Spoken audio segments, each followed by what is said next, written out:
монголчуудын ойлгодоор би одоо сүлжээ хийгээд те за MLM бизнес эрхлэхээс өмнө би хэн байсан одоо хэн болсон энэ бүх хугацаанд те би юутэй болсон тэр талаар та нарт хуваалцъя гэж бодож байна. За яг анх MLM бизнесээ хийж эхэлж байгаад болохоор би эхний хүүгээ гаргацсан байсан. За гэртээ хүүхдээ хараад сууж исэн. Тухайн үед надад орлого гэж зүйл байгаагүй, зорилгоч гэж байгаагүй, өөртөө итгэж гэж байгаагүй. Ер нь бол тиймэрхүү байсан.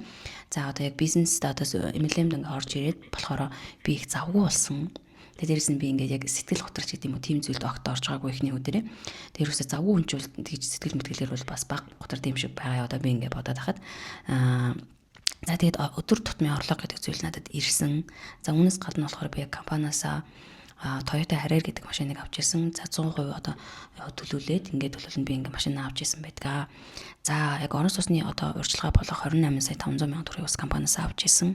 За амьдарч байгаа орон сууцаа өөрчлөхөд болохоор тэрхүү мөнгөө би бол зориулж байсан.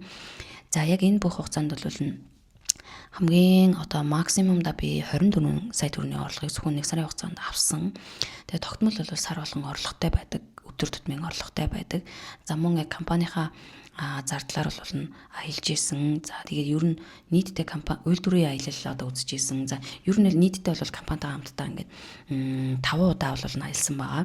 За яг ингээд өмнө нь бол би аялал гэдэг зүйлийг ч юм уу те ерөөхдөө ер нь аялж үзег байсан. За зүгээр нэстэй ажуудлага сум юу гэдэг нэг аймаг орж үзсэн байсан юм уу? Ясаа тийм л байсан баг.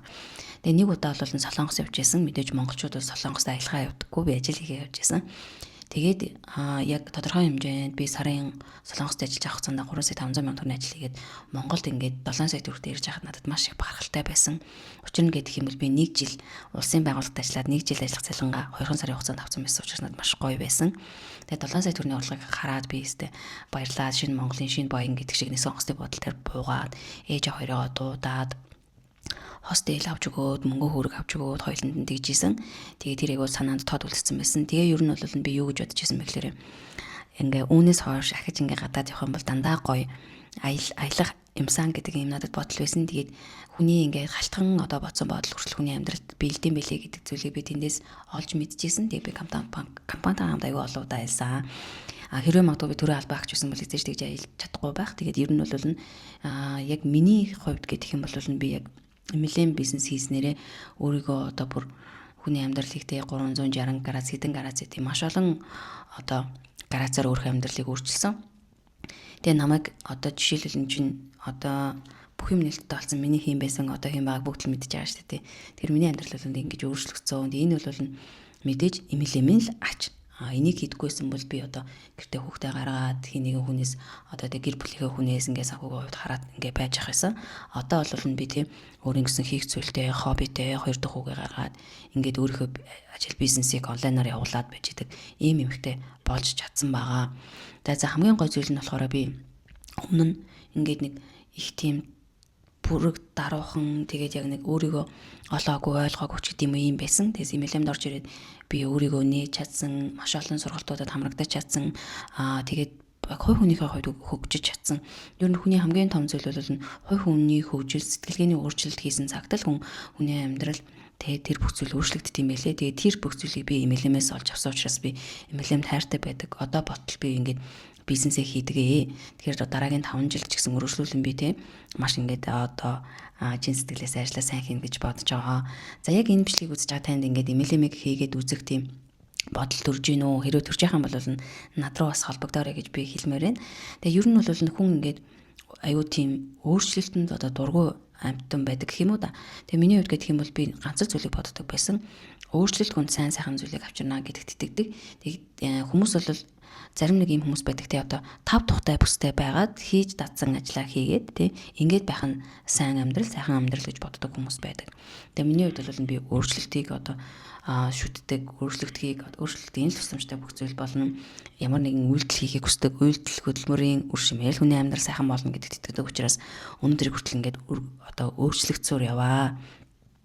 За тэгээд надтай болон те миний бизнестэй хамтрах хүмүүс байх юм бол холбогдож болно. Эсвэл та өөр нэгэн MLM бизнес хийдэг бол те үргэлжлүүлэн тэр одоо MLM ингээ сайн хийгээрэй гэж бас танд хэлмээр байна. Тэгээ ер нь бол хийж үзээгүй ажлаа хийснээр хүний амьдрал өөрчлөгддөг. Бас барьж үзээгүй мөнгөө та барьж үздэг. Тэгээд үнцэнтэй амьдралын чанар гэдэг бол бид нэр одоо мөнгөнд дургу гэлдэгдэг тий. Мөнгөөр худалдаж авч чадахгүй зүйлс гэж байна. Гэхдээ ихэнх одоо зүйлсийг бас мөнгөөр худалдаж сайн сайхан болох боломжтой зүйлс байдгаа гэдгийг бид нэр хүлээн зөвшөөрөхийг хүсэхгүй байсан ч бидний амьдралд харуулдаг зүйлсүүд байгаа. Зөндөл байна шүү дээ тий. За одоо баг царай мотыг хүүхэн гэж байхгүй чи мөнгөгүй хүүхэн л гэж байгаа гэдэг шиг тий. Тэгэхэд бүхэл зүйл одоо өвдгөд хүртэл ингээ мөнгө ордог болцсон байна тий. Тэгэхээр энэ бүх зүйлийг та нар маань ингээд бодож үзээрэй. Тэгээ миний одоо хэн байгаа, хэн болсон одоо MLM-тэй хамт өөрчлөгдсөн өөрчлөлтүүд бол нэг иймэрхүү байна. Тэгээд MLM хийх өөрийн туяа, MLM хийсний дараах өөрийн туяа хоёр бол шал өөр болсон. Тэгээ миний MLM намайг үн цэнтэй хүн болгосон. Миний MLM намайг өөртөө итгэх итгэлийг нэмж өгсөн.